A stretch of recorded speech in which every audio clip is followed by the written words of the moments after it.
My name is Beverly Fuentes, and I've been sober for 5 months now.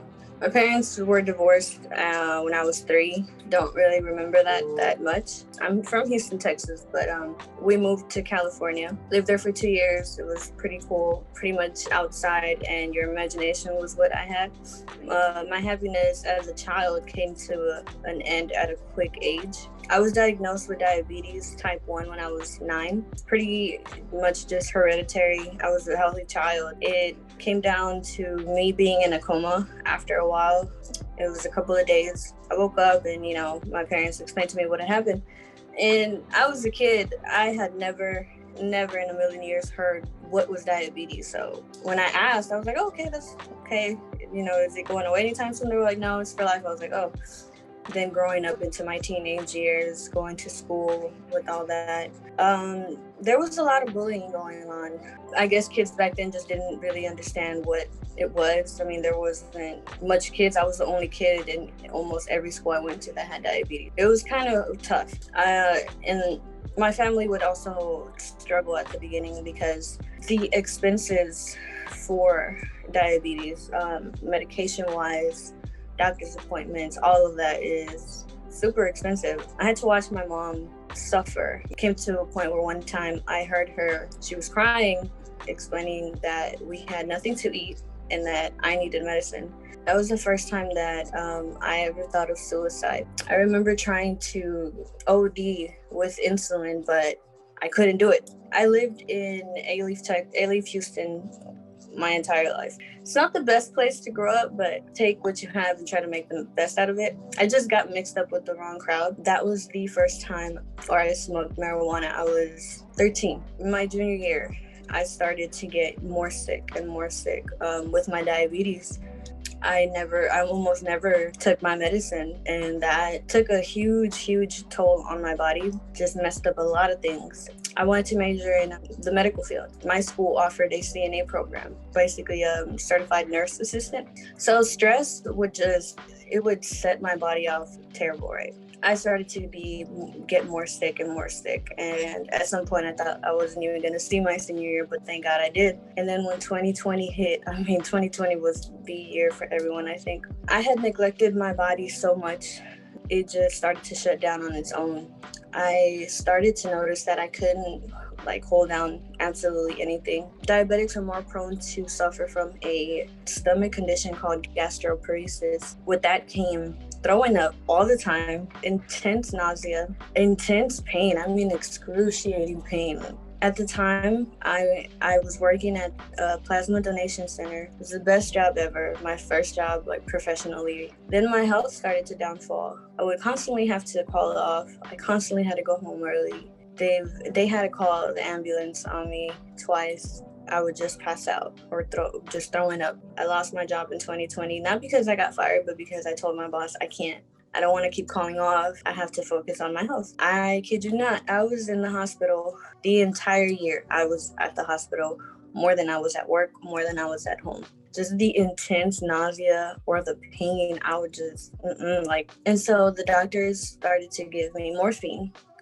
They couldn't pinpoint what was the problem. They just said it's your stomach. Pretty much they didn't give me an option. I would go to the hospital. They would shoot me up with morphine, send me back home. Sometimes it would only last a day or two and I would go right back. Sometimes it would be 3 weeks that I would be okay and I would go right back. And they would do the same thing. The cycle would repeat itself. They would give me morphine or other opioids or narcotics, send me home with prescribed narcotics, and it was not fixing the problem. So at that time, I was already a very, very heavy smoker. It would help with the anxiety, but it was messing up my stomach.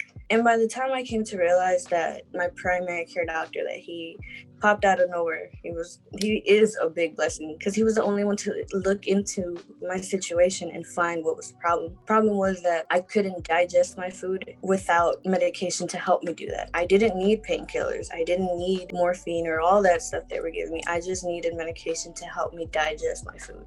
By the grace of God, I found this doctor. He helped me out and he told me to stop marijuana and you have to think about the fact that you might be addicted to morphine. I'm like, I got so mad because I was like, for me, like when the first time they gave me morphine, I don't know if you've ever played Mario Kart. You get the little star. It feels like that. Makes the pain disappear. And I was in pain for a long time. I told him, I'm like, doctor, I don't understand. I don't think I can be making this up. And he told me, he kind of explained to me, he was like, no, after a while, your body creates that pain. Your neurological system, it makes you feel you have pain because you need more and it wants more. Kind of pushed it to the side and I'm like, it wasn't until I went back to the hospital again.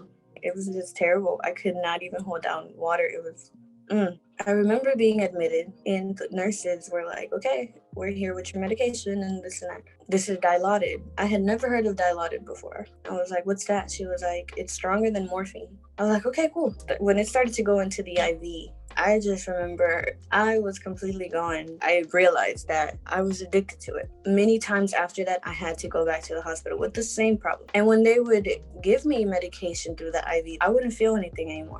My tolerance was already up the roof. I wouldn't feel it. I talked to my primary care doctor and I told him, I think you're right. The withdrawal from morphine, from Dilaudid, it's intense. Doctors and nurses have told me morphine and Dilaudid is almost the same thing as heroin. And I went back and I looked at them. It was a year. It was about a year that I was struggling with this problem. And it was about a year that I was receiving morphine and Dilaudid and other opioids. On my journey to recovery, I went to a rehab facility. Just the most scariest thing that I could have ever gone through. My withdrawal symptoms, I would have clenching in my whole jaw. My shoulders were like, I was like this all the time. I felt like I was in a car accident every single day when I woke up. I had tremors, I had body aches, I had even more nausea. They detoxed me, completed my 6 days, came out, but these withdrawal symptoms were still there. I would do a lot of warm bath therapy. But at some point, it came to the point where I was in there almost all day and I didn't want to be in the bath all day. I wanted to do normal things. If I had to go to the hospital, I would make sure that my mother would tell them that I was not able to receive narcotics. I just didn't feel like I could go further with whatever I was facing. I remember getting out of the bath. I looked into the mirror and I would always say, I don't recognize what I'm looking at. And I tried to slit my left wrist. When my mom found me, I was bleeding, but she found me in time. She broke down and she screamed at the top of her lungs. And I just remember the paramedics coming in. My dad came from the other side of town where he was. My sister, she was with her big belly on the floor holding pressure on my wrist. She would ask me, what did you do? Why? After that, I went to the hospital. I was on suicide watch, came back out. There was still fight left in me. And I would be so mad because I'm like, I'm tired.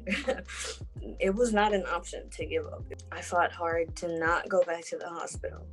I would have 3 IVs in one arm, 2 IVs in the other, and I would get these huge blisters. I was there every other day, every other week for an entire year. Even with all that, like I said, I've always been stubborn. And I got a lot closer to God. Me and God had a sit down. And man, I talked to God like I've never talked to him before. And every single day up until today, would always tell him, I pray for the strength to get through this day. However I get through it, as long as I don't go to the hospital, as long as I don't turn to other methods, my life finally, I woke up one day and I'm on tons of medication for anxiety, depression, muscle relaxers. I finally was not going like this. I finally wasn't clenching my jaws. I felt like it was going away normally. And now when I look at myself in the mirror, I finally recognize who I'm looking at. Addiction was something that if someone told me when I was 9 years old, this is a play of what your life is going to look like in the next couple of years, I would have never, addiction, what? What this journey has taught me is to be very grateful of every little thing, even the smallest things, even just eating, because back then I couldn't eat anything. I was on straight liquids. I couldn't enjoy solid foods, nothing. Couldn't enjoy spending time with my nieces.